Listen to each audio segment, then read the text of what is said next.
All right, I went live again thinking that. All right, so we're going to sit here for a second. I want to see if they can hear me. Jeff, would you go see if. All right, it looks as though 7 people are watching, and I don't know if this is. I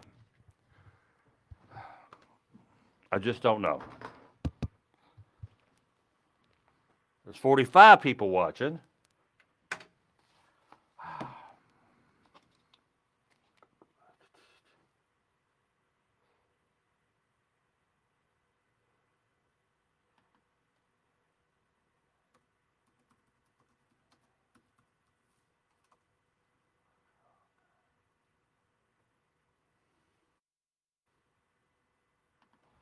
All right.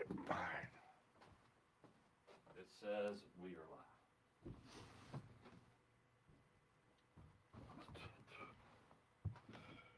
I just asked someone if they could see anything. They said no. Just now? Yeah. 173.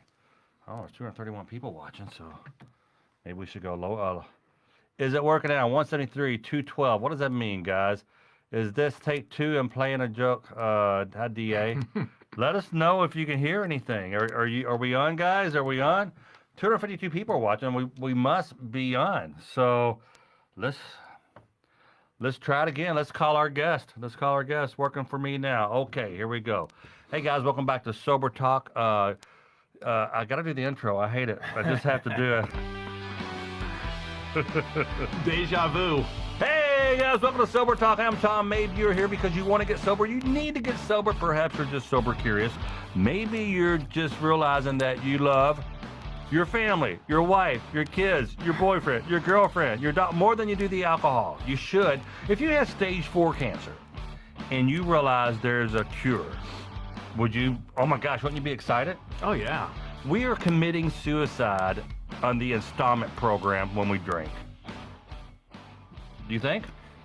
Yeah, and sadly, with alcoholism, it's the one disease, if you believe it is or not, but it's the one that everyone rolls their eyes to. You know, if it was diabetes, cancer, whatever, no one would question it. But this is the one that everyone's ashamed of. Yeah. Well, here we are. We are back live. I don't know what's going on, but it says it's working, brother. So, all right, you ready to do this? I love it when things work out again. Where am I going? We're here. Okay. All right, guys. We're gonna get back to our caller. This guy is Josh. Josh, thank you. I can tell he's going to be good too. And the show's going to run late tonight. We still have I just hope he's Veterans patient. Day. Happy Veterans Day, Yeah, you guys. big time. Yes. Thank you. Hello. Hey, Josh, it is Tom Mabe from Sober Talk. How you doing, buddy?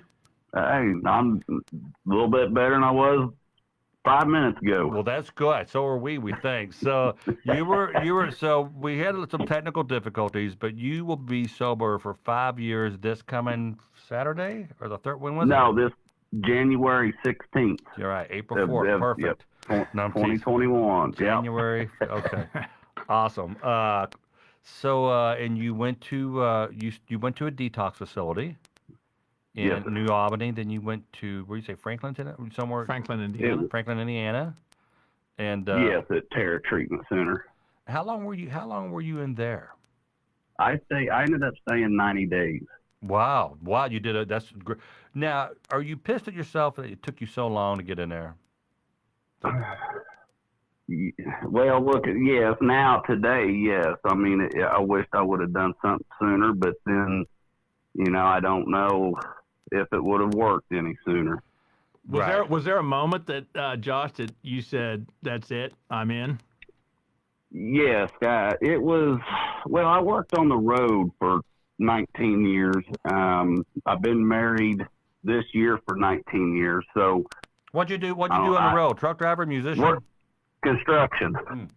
Work construction, traveled. Gotcha. So I had that life. I was always on the road, in hotels, bars. But it was alcohol and drugs for me. Yeah. It was more of it anything, just more and more and more. And towards the end, I mean, I'd done burn all my bridges. I'd hurt everybody that ever cared for me. I was just getting through life as the best I knew how.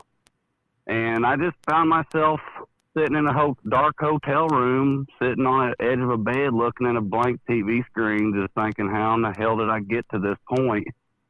And I drank myself till I passed out, but for some reason I woke up about, I don't know, 1:30, 2 o'clock in the morning, and I stood straight up out of bed, and I finally made the one call that I couldn't never make before, and I actually made a call and asked for help.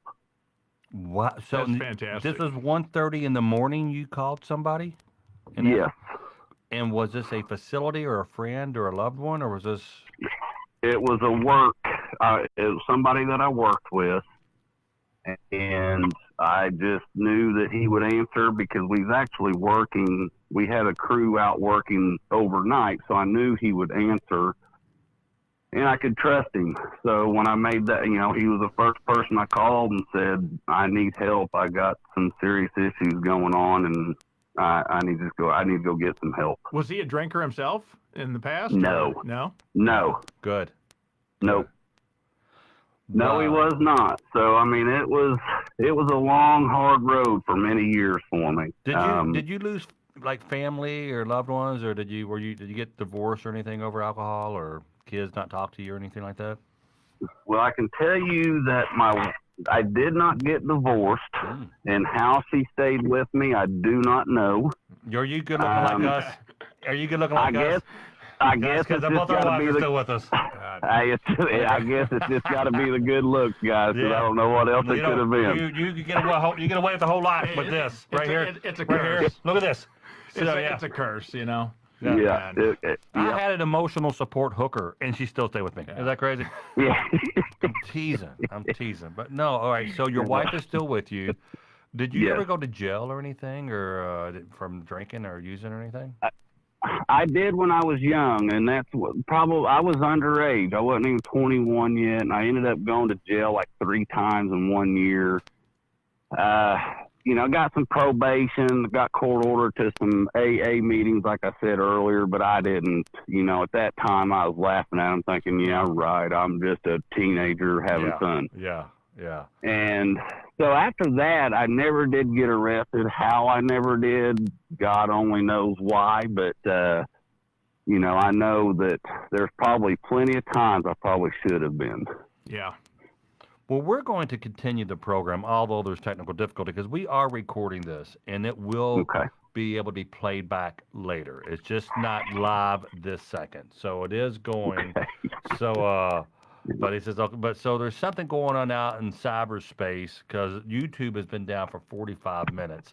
So tell us about, do you go to meetings now? Is that still part of your routine, your structure? Yes. When I got out of treatment in 2016, I actually hit 88 meetings in 90 days. They say 90 and 90. I came home. We live in a rural area just about an hour north of Louisville. Okay. And when I got back in my area, there was limited meetings and stuff, and I had to travel everywhere to hit meetings. And I've been to meetings all over the country because I worked 2 years still on the road for the company I worked for when I went and got sober. And then I finally came off the road in 2018 and got a new job in Louisville, Kentucky. Okay. And so I'm home every night, but there just wasn't much around. And so, but we started some of our own recovery meetings, and was able to get this Safe Haven Recovery Engagement Center going. And it's really helped out with me getting more meetings, but it's also allowing other people to get more meetings. Do you ever find, like, we were talking at I could tell my spouse is getting a little tired of all the meetings and all the sober talks. No, I mean, you know what do you ever feel that? No. Oh, yeah. And they even talk about it in the AA program, but people finally find a solution to years of unhappiness, and it's something that you just want more and more of. We were talking about this earlier with a friend of mine, just about how good, how good I feel. I finally am enjoying, life again, and I'm not living in fear and frustration and all the things that I finally have hope and excitement, and I want to keep it going. Yeah. Yeah, and here's a thing. What's scary for me is that I felt that here. How long ever? July 18th, however long that is. I'm starting to feel a little uneasy. I don't know if it's because all the stuff going on in our world, the pandemic, the politics, but I'm feeling a little bit like I need a drink. Is that? I don't. That scares the hell out of me. Yeah. I think it's normal. Everyone's looking for that relief from the stress of the day, from the stress of anything. We for years. I mean, for I don't know, 30 years of my life, that relief from tension and stress came in a beer. Oh yeah. That was the out. I'm not a morning person, and I had to deal with a lot of stuff this morning. That it was any other time. If I was out of town by myself or something, I may have bought a beer. Yeah. Yeah. And for me, it's trying to find. And that's one of the reasons I'm sitting here tonight. Is I'm still looking for that replacement of that, to get that to get that just relief. And Well, yes, you gotta find something else to replace that. The alcohol and drugs for me have done the same thing. You take the alcohol and drugs away from me, and you don't feel. And if I don't fill it in with something better, you think I'm going to stick around? Right. So, Josh, what is your replacement? Here's where we all get our problem solved here in the next 20 seconds. Great. Go ahead. Oh man! Seriously, what is? I think I had a spiritual awakening.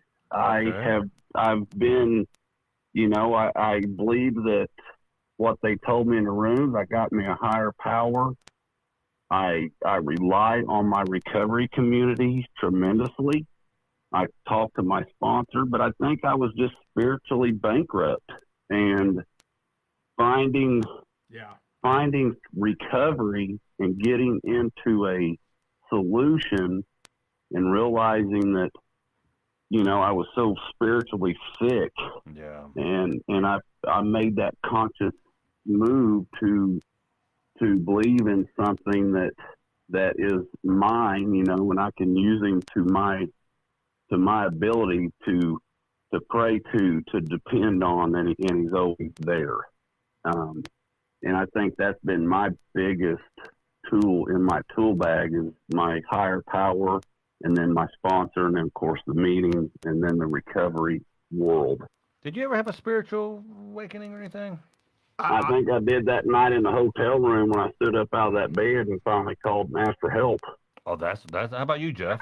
I've always been a fairly religious guy, but I have never been as spiritual as I was till this program. But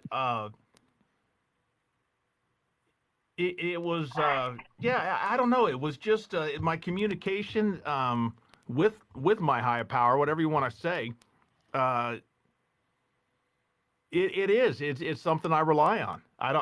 It's tough to explain. It's something that just I think everyone experiences different. Yeah, and that's why I got two higher powers, because I have yet very religious person, baptized. I know there is a God. I know there's something greater and bigger than us, but I got two higher powers. I have God, and as a backup higher power, I got the universe. I got Earth. I got. Yeah. Well, the thing, Josh, that for me, they talk about higher power. I know a lot of people struggle with that concept, with the word God, but a higher power for me, this just you and Tom in this room with me is a higher power than me alone.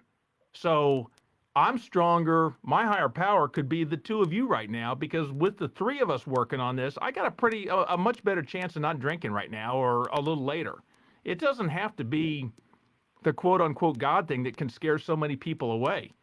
Higher power is just anything that's stronger than me, and that's not hard to do.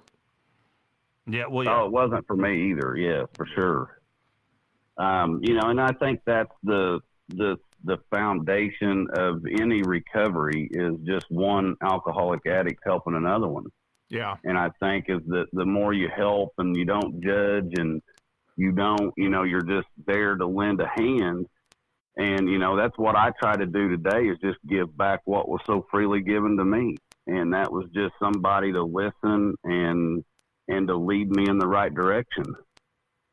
And, so it's huge to be able to give something back. And that to me is the whole part of it all anyway, is getting myself sober and clean and then being able to give it away to somebody. That to me is the whole point of it, is being able to help others. I just know there's no way in hell I could do this by myself. No, and that's Right. why I come over here every night, Mhm. 6:30, 7 o'clock, get set up to do this.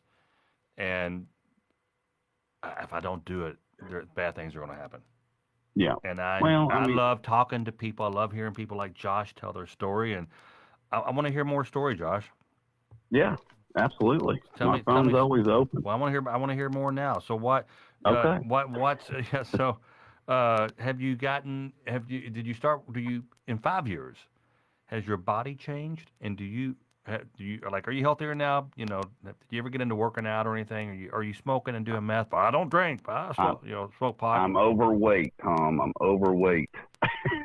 We wouldn't I've know quit anything drinking. about that. I've, No, I've about that. quit drinking. I've quit drinking. I've quit drugging. I've not had any mind-altering substance since January 16th of 2016. Nothing. But I have gained some weight. I would consider myself healthier than what I was. But yes, I could be healthier. And no, I don't work out. I just go to work. I come home, spend time with my family that I lost so much time with during my active addiction, and I go to meetings and try to spread hope to others. That goes back, Josh, to that looking for what do you do to get that relief, and people, well, get out and run for a couple hours. That'll do it. Jeez. It's like, well, what can I do from the couch? I could, yeah. I don't. I can watch like a marathon Right. from the couch, like a triathlon or something like that. I don't want to do that for the relief. I want something that I can do while sitting down. I can eat and just watch TV. Yeah, thank God I'm good looking because I've gained weight. Oh yeah, that goes Both of without us. saying. Goes Josh, without- you're missing. If you're not watching us live right now, you are missing out because we look good. Oh yeah, I that guarantee goes it. without saying. That's Guarantee Well, it. we should change it. Handsome talk. Well, Yeah, there you go. May get more views that way. oh golly. causing more people to Oh, start drinking than get them Yeah, away we from are. Oh, geez. Hey, we gotta have fun. it. Yeah, I mean, that's what I like about. I I've love cried my- enough. I have cried enough. Yeah, I love. That's right. I love AA. I love my little Zoom meeting, but I like being able to like this. Yeah. I like this. We're still sharing. We're still working the steps. It's like a diet AA meeting. It's like an AA meeting where everybody's drunk.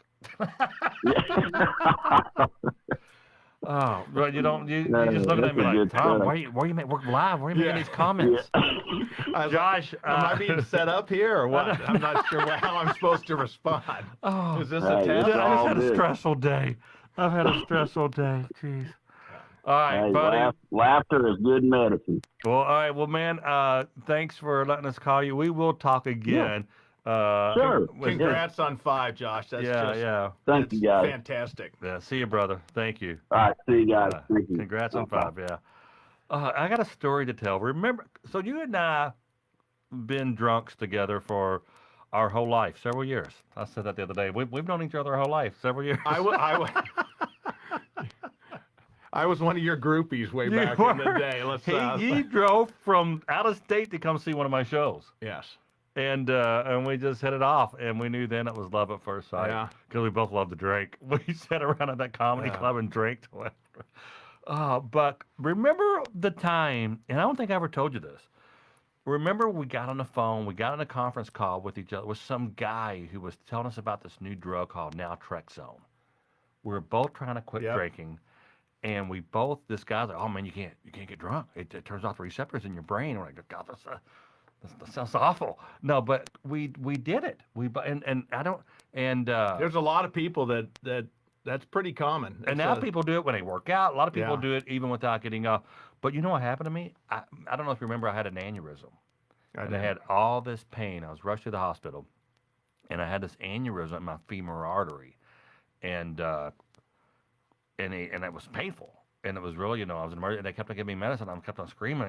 And the doctor's like, we've given you all this stuff, morphine, this and that. Well, no, it still hurts. And he could tell that I was really, he's giving it stuff to knock me out, and I'm still screaming. And I said, he said, you taking medicine? I said, I'm taking naltrexone. He went, oh, get the blah, blah, blah, 10 cc's of this, and I was out. It blocked everything. Yeah, it blocked. That's the thing. So if you're taking naltrexone and you're some kind of horrific accident and you're in pain, some pain medications will not work with that. So the other one I took was they offered that Antabuse, which is the drug that if you drink on it, so it can or supposedly will make you sick as a dog and horrible. And it could have been a placebo. It could have been a sugar pill for me because I didn't want to find out. Yeah, but right. I wanted insurance. I used to go to school with a girl named Antabuse, and when I met my biological father and I asked him if he was a drinker, I tell the story. He goes, Tommy, on my side of the family, you drink or you don't drink. And he told me that he went away to a treatment facility. He said, I had to go to a special hospital for it. And he said they gave him Antabuse or whatever, some kind. And he said they wrote this card out with all this alcohol and said, have at it, guys. Have at it. And he said, we were all throwing up and this My and that. dad. That happened to him? I just learned this story from him, and he said that they had him drink after it. I mean, this was umpteen years ago, and he said same thing, made him sick as dogs. I had forgotten all about that. So, it was insurance. I didn't want to find out, and they could have given me a sugar pill. It didn't matter because it was just in case. And I got $1 million idea for a diet pill. It's a diet pill, and if you eat, you die. I would never tell them how long it lasts. I'd roll the dice. I'd be staring at a cheeseburger, just saying, I'm willing to take the chance. That's what's Bev saying here? Bev, booze bloat television. Booze bloat television. Welcome back to Booze Bloat TV. BBT. It's a good test if you're drinking or not, if you can introduce your show. Chris Warren, we buried my brother-in-law last year. He was an Army Ranger with the 101st Airborne and had PTSD. It costed him his marriage, got hooked on opioids when he was hurt, and turned to heroin when he couldn't get a script. He got a hold of some with fentanyl and was dead 10 days before he was found. That's Chris Warren. Chris, buddy, I'm so sorry. I drank heavily because of the stress of a job. I drank because of meaningless stuff, and what your brother went through, I can't even imagine. That's a whole nother. I can't even imagine what to deal with that. Yeah, and that brings us to our next guest, Michelle. Well, we actually see that we have a female Marina here as well. So welcome to Happy Veterans Day to everyone out there listening. Yeah. Hi, Dora. Reading the comments. Our next guest is Michelle Hutton. Now, Michelle has some horrific stories. And so let's give her a call. And she's a military girl. That's rare for an alcoholic. What's that? Horrific stories. You just never hear that. Hello. Hi, Michelle. It's Tom Mabe and Jeff Graham how from are you? Sobriety. I'm doing well. Hey, Mr. Jeff, how are you? Hey, Michelle. Great to hear you. Yes. Good. Michelle's one of our regulars. Oh, she's been around, fantastic. yeah. But she's I've also... been told that in many establishments back in the day. She's one of our regulars. Yeah. There we go. First name Jesus. basis. So I was just before you came on, before I got you on air here, I was telling the folks at home that you're a veteran, and it's Veteran Day, and there's people, PTSD, Yeah. and Thank you. and Thank you. alcoholism and all that stuff that comes with PTSD. So tell me your story. Well, so I'm an alcoholic and an addict, and my alcoholism came first, and then it kind of had a smooth transition into my addiction, I guess you would say. So my story is like many other addicts. I was sexually abused and mentally and physically abused as a child. Like when my mother was found out she was pregnant, my dad had to quit his job for the first 5 months because my mother and her mother were trying to go get me to get an abortion, So it's like my life started out like that. So, yeah. Wow. So my whole childhood was full of abuse and stuff. And it was to the point where, you know how you make spaghetti and you're browning the meat prior to? Yeah. I love the taste of that meat. So I was walking through the kitchen one day and I grabbed a piece of meat and, she adds her colorful metaphors in there, but I'm not going to put them on the show. And she's like, well, that's not your hamburger meat. You didn't buy that. And I'm looking like, what? So she puts me on my knees in the kitchen and, that, back in the day, that orange Ajax dishwashing liquid we washed the dishes with? Yes, absolutely. Yeah. Absolutely. Well, that doesn't taste good. She put me on my knees and she filled my mouth up 3 times full with that and made me swallow it and go to bed. No drinks, no nothing. And when I burped a bubble out of it, she just came across the face. Like I meant to burp that perfectly beautiful bubble of Ajax liquid, So, Wow. yeah. So, she just wasn't right. She also was an alcoholic and a drug addict. So, so that was my life growing up. But when I found out at 17 that I could join the military, I just waited one night till she was feeling really good. And, I got her signature on the paperwork. And then the next day I was like, hey, Mom, let's go, to the recruiter's office, talk about that free college. And when I gave the paper to the recruiter, he's like, all right, well, when do you want to leave? And she started to say, no. And I was like, well, I already got your signature. So I left. Wow. Yeah.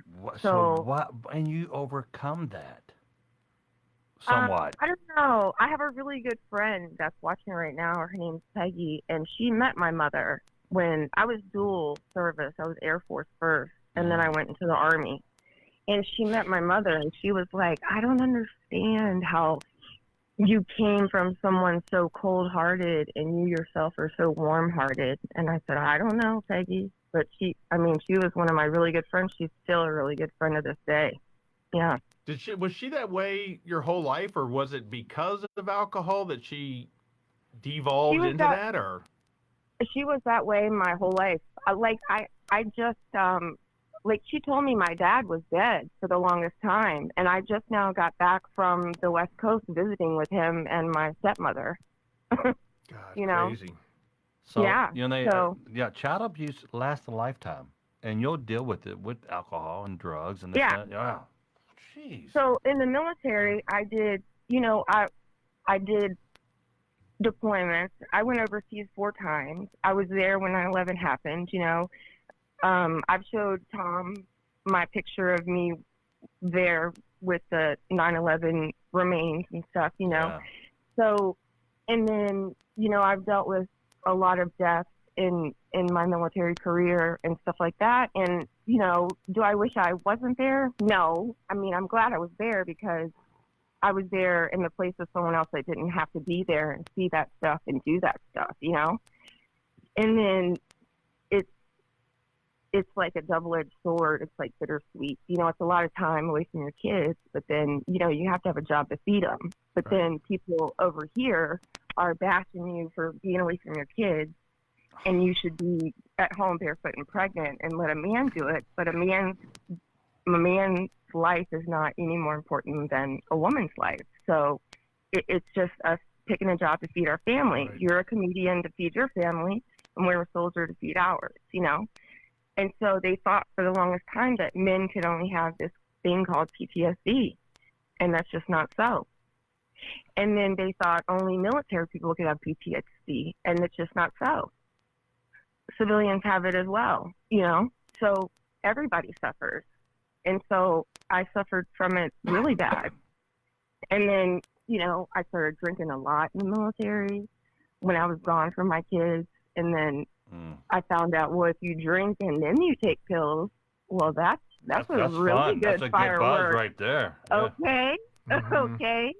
And then when you're a soldier and you see civilian doctors and they see how much your body suffers physically and how much you work, they're willing to give you any prescription that you would like. Yeah. To keep you on your feet because they know that, we're the ones keeping them safe, along with the police and fire and, whoever else. So doctors have, doctors have that soft spot for us, and they're hurting us, but they're helping us. Right. Damn if you do, damn if you don't. You know, the PTSD, I can't even imagine. I suffered from really bad anxiety and tried just about everything. And you're probably going to agree with me with PTSD, but as far as anxiety, best medicine out there is in the cold refrigerated section at Kroger or the grocery store, and it comes in 12 packs. That was me this morning, and I wake up on the wrong side of the bed, and I had to run some errands and do some family things, and I was not in a good place. And I like being by myself. I don't like talking in the morning, and I was forced to be thrown into a situation that a normal person it wouldn't bother. But my addiction was telling me, man, you need a beer, you need a beer, you need a beer. And and I remember the other day, Tom, when I made that comment, I was like, this is a different monster. This isn't the monster underneath your bed anymore or in your closet. Yeah. You just cover your head with your blanket. Like, this is a huge demon monster that you have to face on your own. And see, I was a very private person, and there's probably some of my friends watching right now that don't know any of this about me. But, I described me getting sober like the Grinch when his heart grew 10 times. I was like, whoa, slow down. No, that's not me. Come back a couple of sizes, because I actually give a crap about people now, and I want to help people. I'm not gonna be your, you're not gonna call me at all hours of the night and cry, and if you're not willing to help yourself too. Right. I'll help you help yourself, and I will encourage you and stand strong if you're going to help yourself. But if you're not willing to help yourself, no, I don't have time for that. No. Because it only took me one time. Let me say this. To go through that. Right. So, when you try to help somebody, and you ever find yourself like, I've been meeting you 99% of the way there. If you could just meet me 1% this way, and you're trying to help, and you're like, I mean, it could be anything, it could be whatever, but I get, and people call into the show, and I'm like, you know what, dude, you'll know when it's time. I don't know, there's nothing I can say or do. You just gotta, sometimes it feels like a pity party. Sometimes it seems like people are addicted to to just the pain. I they want to keep it. I don't accept invitations to pity parties. I really don't. You know what?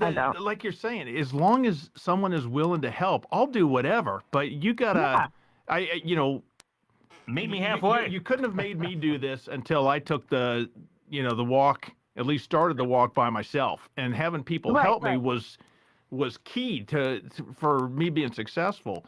But exactly. But I want to see. Do you have something important to you? Like, to me, I'm in love with my children, not in a nasty way, but I'm in love with my children, and that was my drive. Yeah. And I want to see, is something important to you to make you dust off your knees and stand up? The other day, I made a comment like, this is not a sprint getting sober; it's a marathon, and it was for me.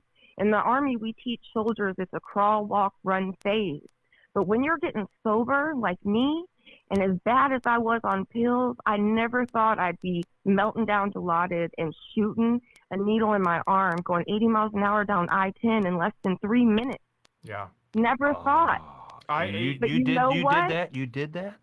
I did that. But you know what? The crawl, walk, run phase for me, I spent more time crawling than I did on my knees, getting up and walking and running. Because once I said I need to get sober because I need my children in my life, I knew that was the day, that was it. I had to get my stuff right. And then I went to college. I got 2 degrees in 3 years. And then I left the state I was in, and I came back and got in touch with my kids. But people come into your life, like you guys have been talking about, whether it's God or whether it's your universe or whatever higher power spirituality. It was this girl in college.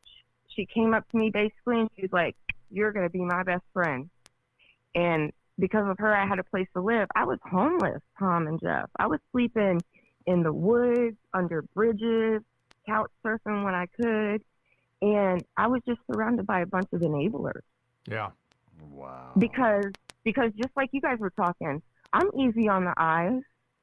And fortunately in my life, I've been afforded opportunities because of my experience as a soldier, my looks, and my personality. And that played against me, and it fueled my addiction and my alcoholism. Yeah, we're so good looking. People see us on the street and they just come and give us drugs. Yeah. Exactly. It's amazing. You know? And it's, and it's so, and people think, gosh, you're so narcissistic. No, I'm not narcissistic because I spent so many years in the mirror telling myself I wasn't worth anything and talking myself into trying to kill myself.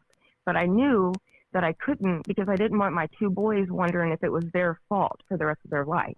So I had to be an adult. And it's so sad with this disease or this situation.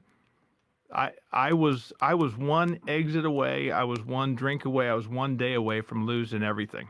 Thank God I didn't. I got a wife that gave me one more chance. I got kids that gave me one more chance after a while. Yeah.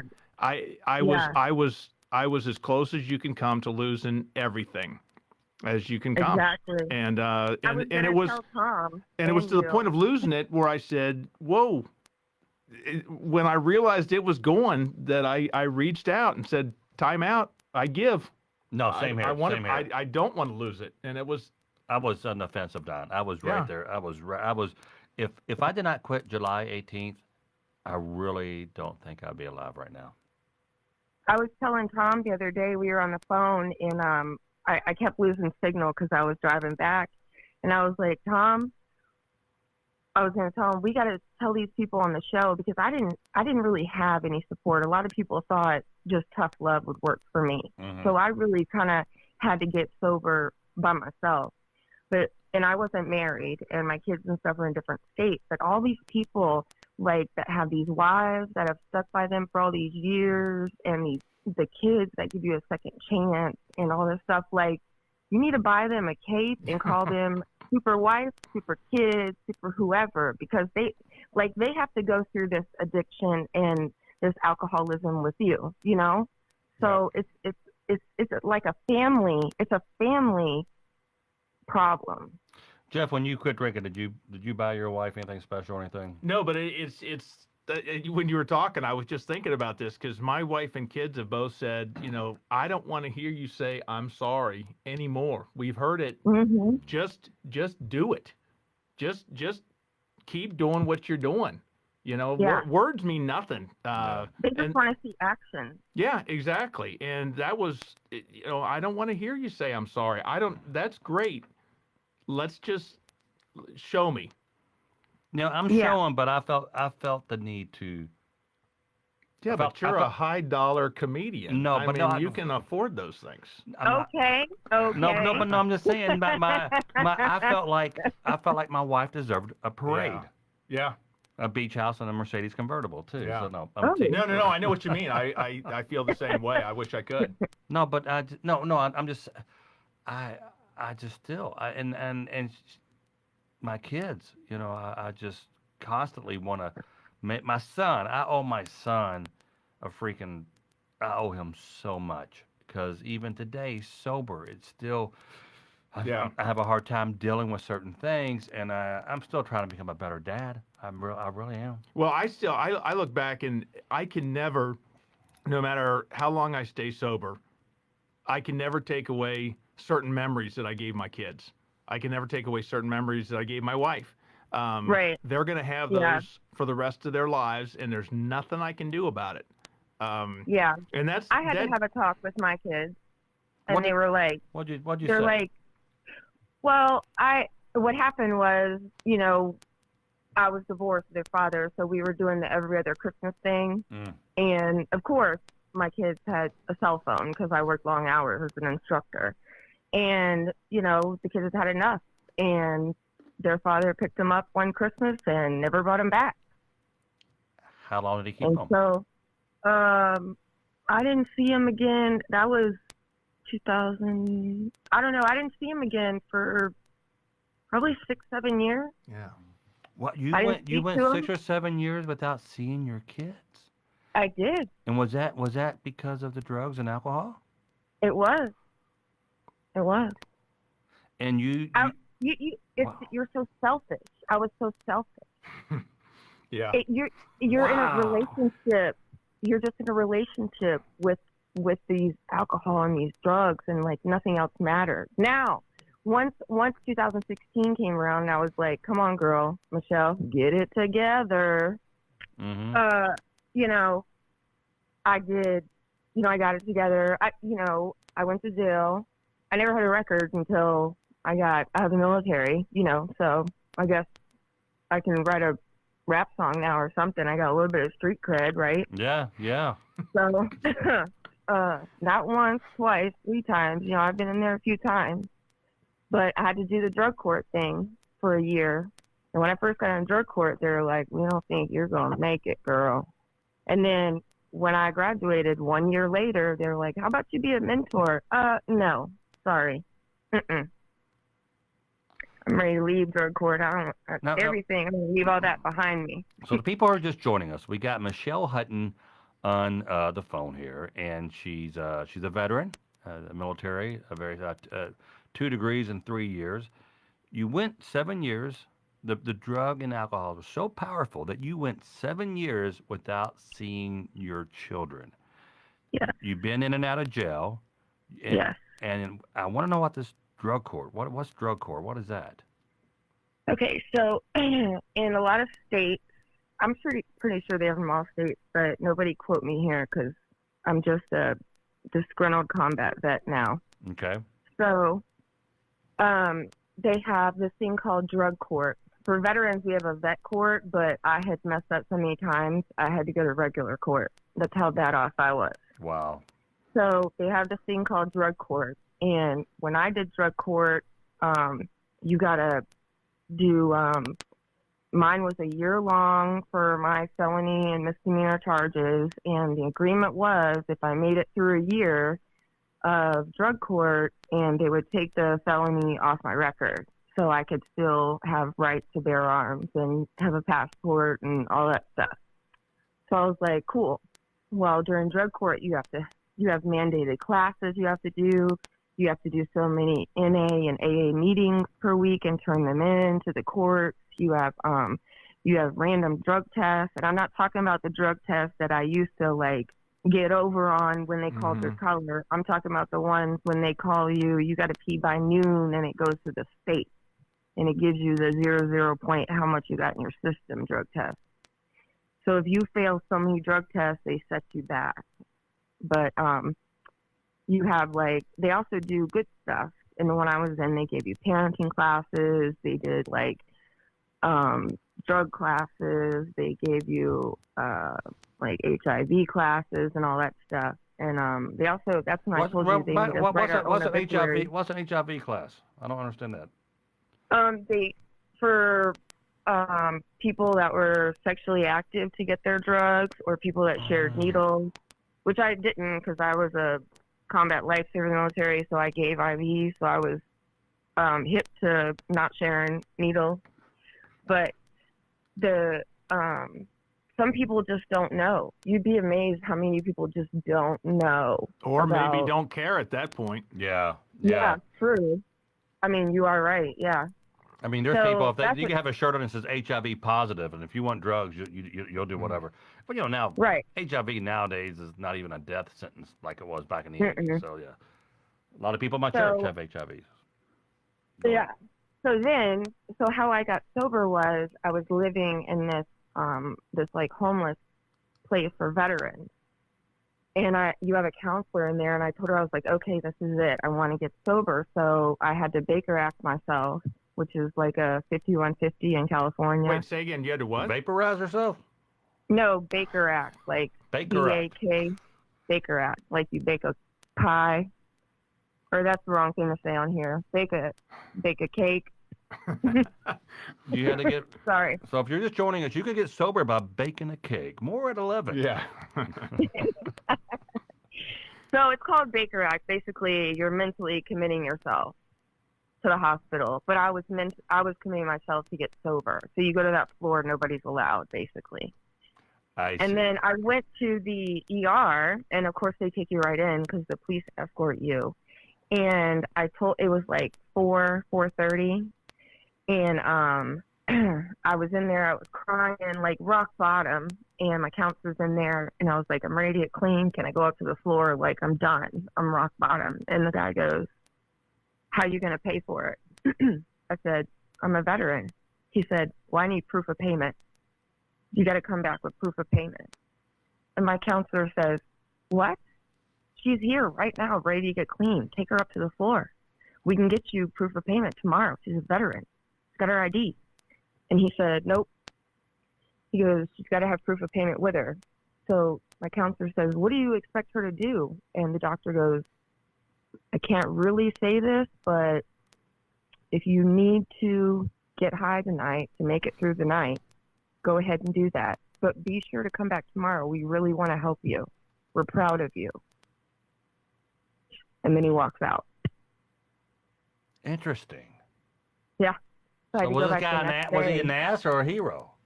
No, well, I mean, he was very pleasant when he said what he was saying, being an ass. Right. God. He was a pleasant donkey, I guess. So I went back the next day. I stayed in the thing 5 days, you know. They had to almost call the crash cart. You know, I had to do the lap, get my heart rate up. You know, I was in bad shape. And then the veterans, the VA, I've had a couple friends at a couple different ones now. They offer a good program for veterans that want to stay sober. Mm-hmm.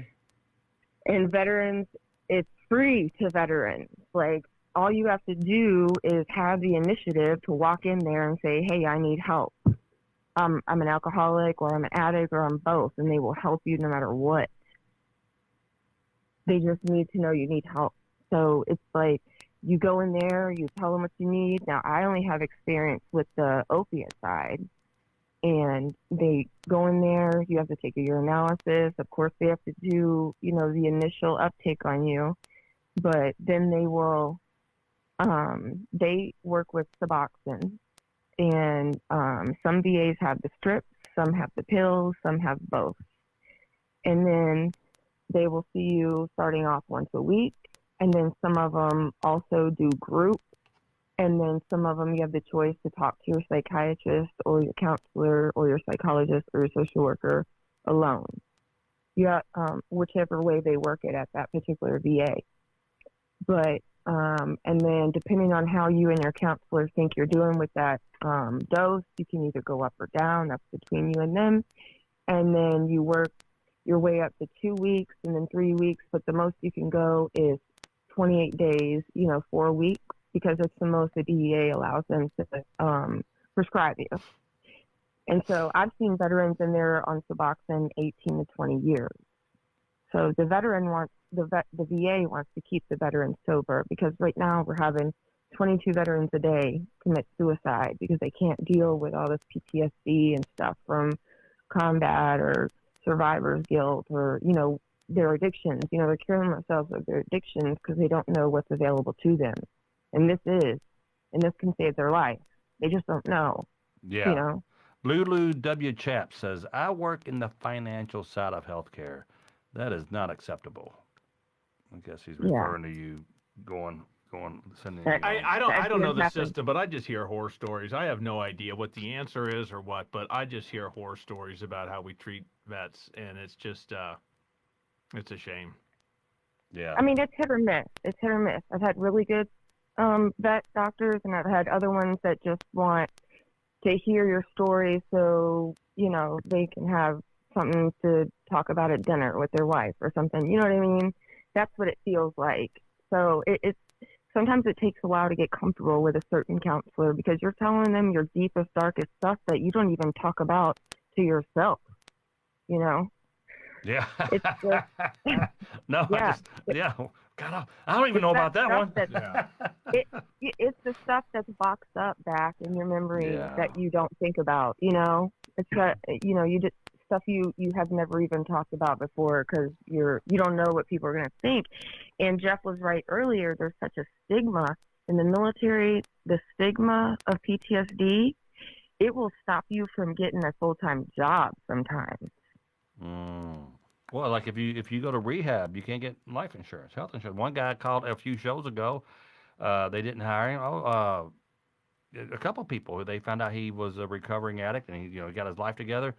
No, you could be a drug addict and work here, but as soon as we know that you had a problem doing drugs, was pretty much the message they sent him. And so you can survive cancer, go to treatment centers for any of that, and we welcome you. You go to treatment centers for PTSD or alcoholism or drug abuse, something like that. And sometimes the cancer comes back, and sometimes the drug use comes back. So but you can't discriminate upon it. And there's actually it's the big same thing.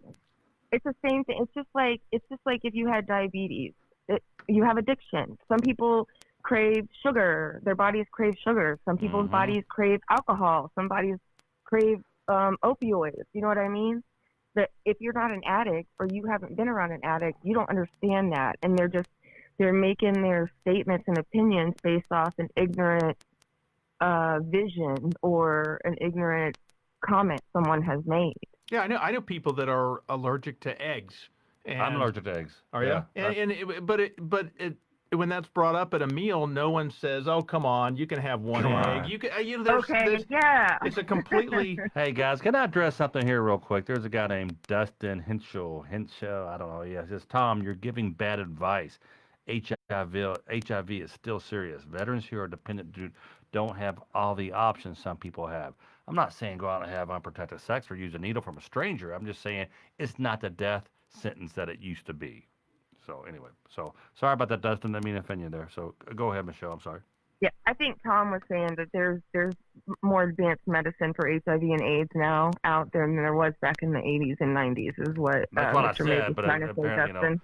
Yeah, it's okay. I understood what you were saying. I hope Dustin understands too.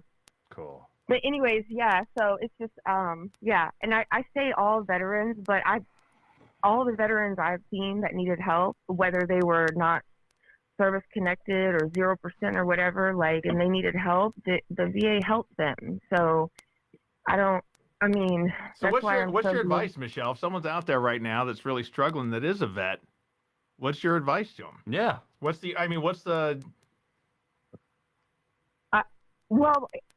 would hope that they're somewhere within reach of a VA, and if they've served, all they have to do is have a copy of their DD Form 214, and they can walk in the VA.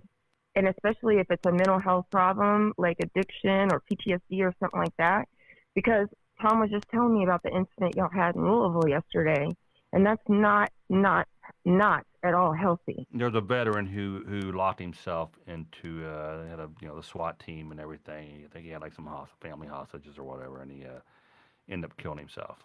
So something like that. Yeah. I mean, it was a vet with PTSD. Well, what scares me is there's going to be someone out there that's embarrassed, ashamed, afraid. I know. That isn't going to reach out because of all those reasons, and that's.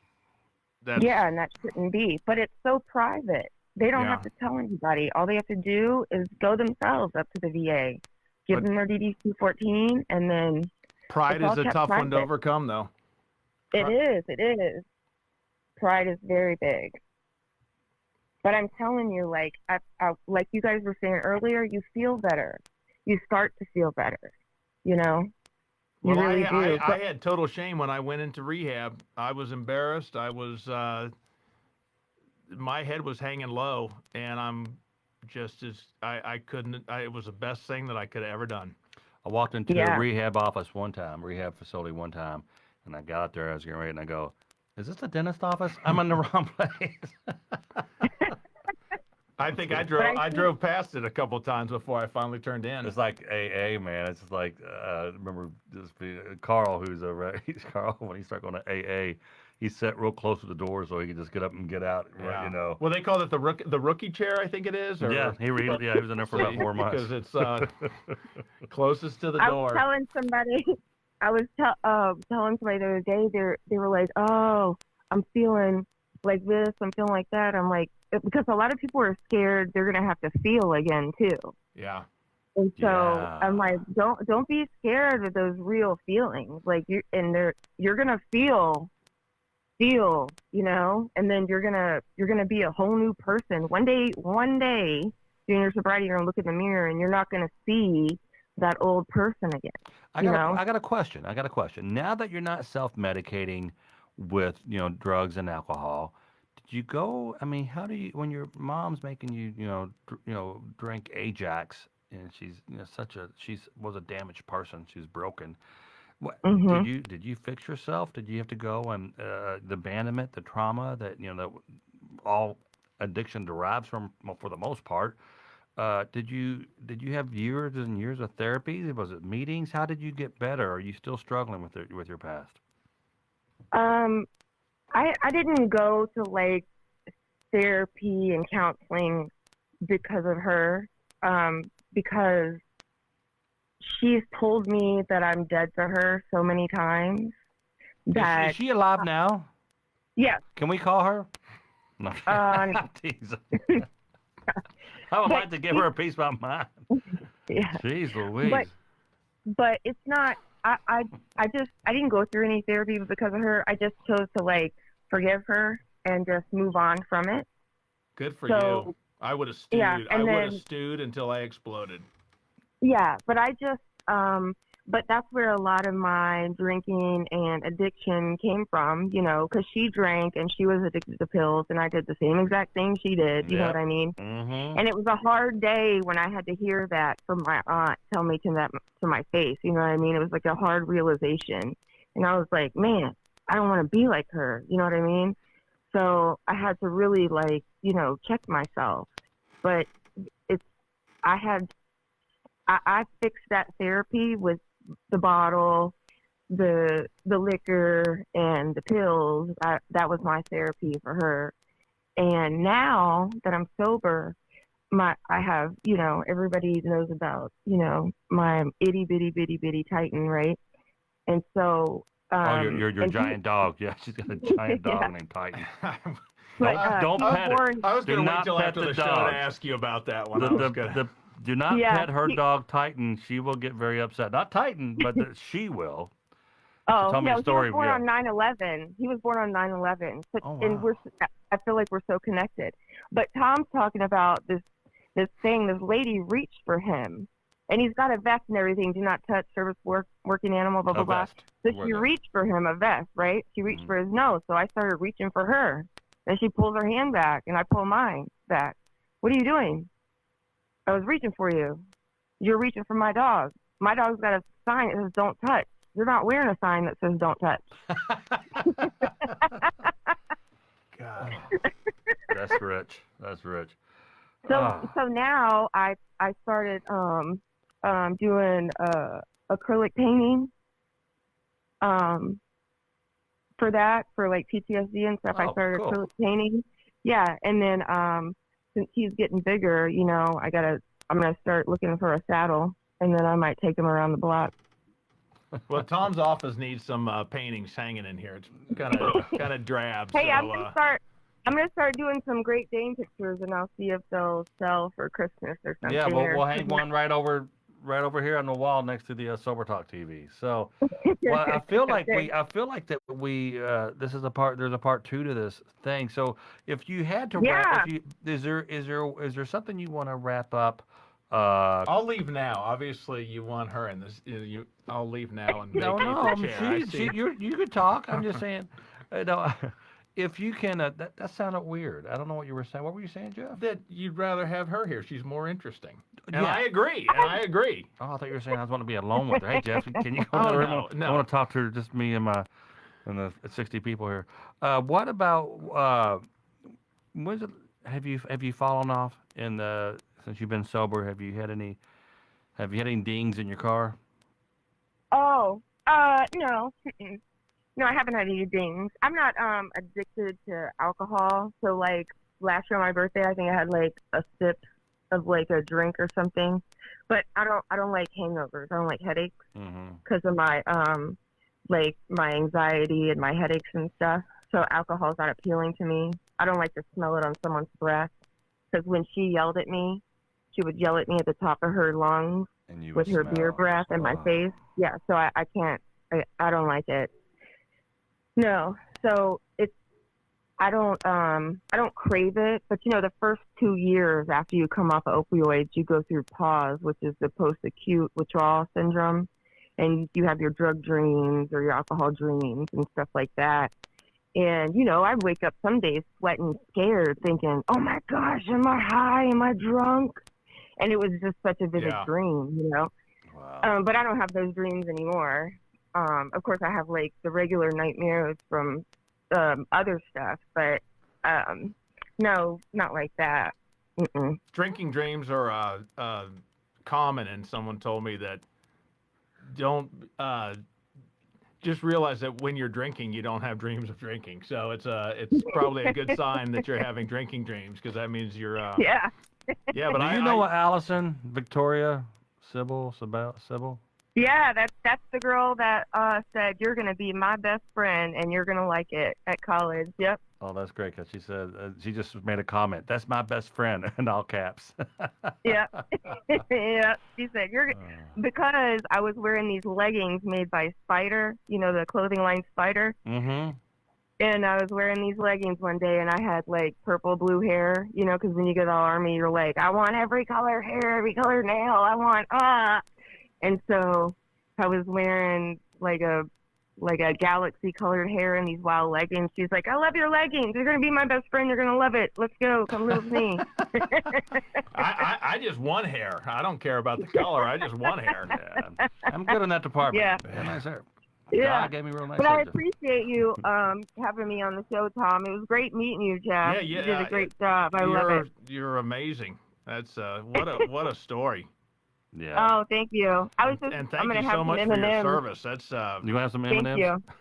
Yeah, I got some M&Ms right here. Lucky you. I want M&Ms. I know. peanut butter. M&Ms, M&M's yeah. peanut butter. It's the green one. What's the one that makes supposed to use?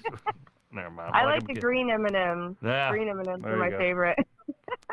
I don't care All what right, color they are. guys. You guys have a great night, and thanks Michelle, for thank everybody's you. comments. And thank you so much, and we appreciate your service and everything. And wow, we'll talk to you soon. Okay, bye-bye. See ya. Bye-bye.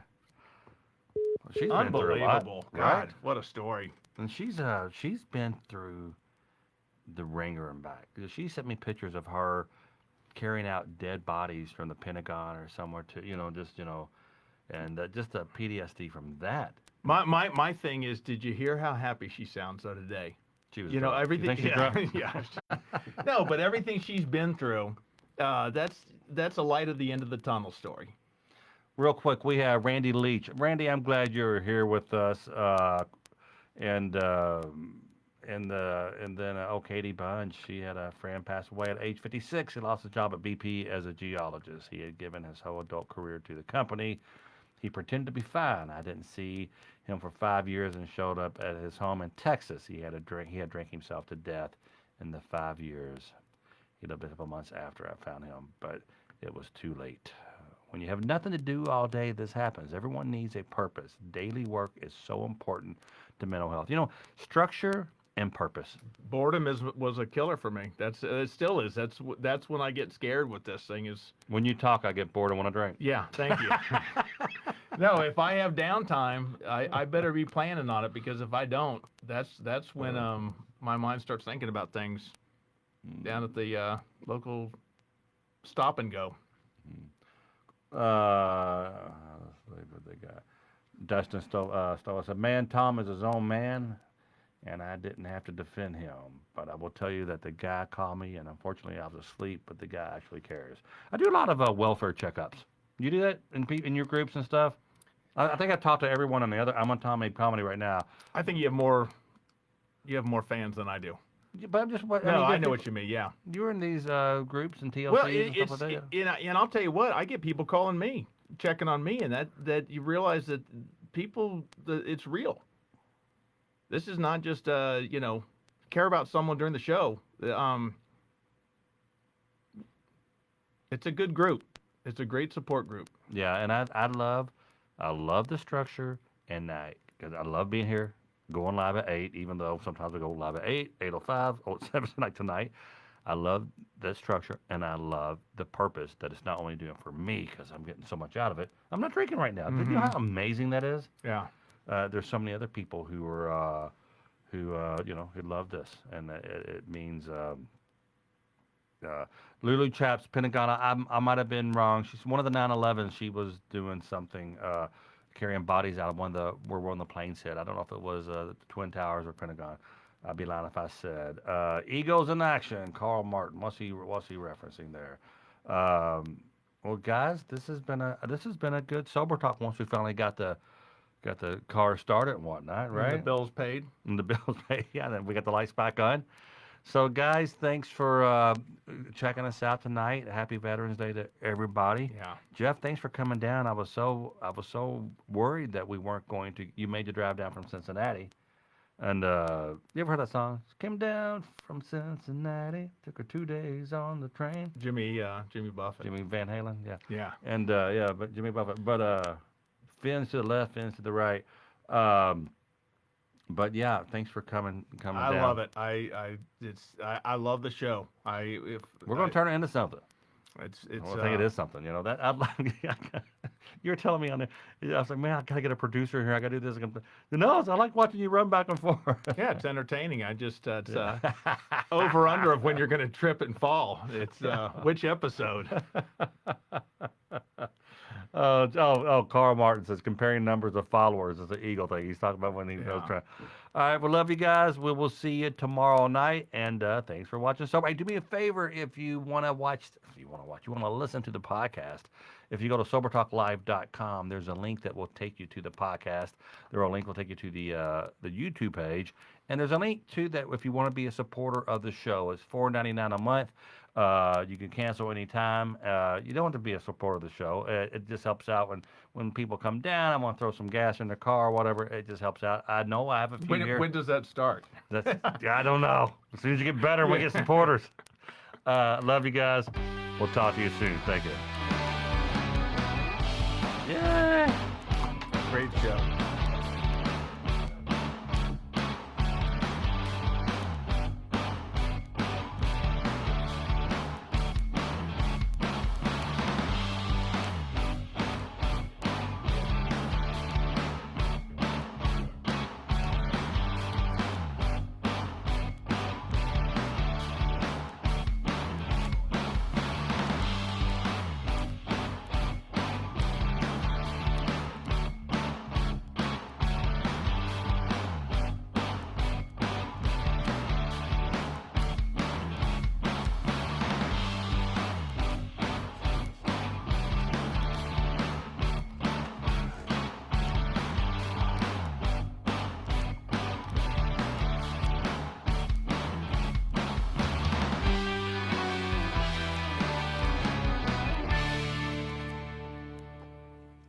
See you guys.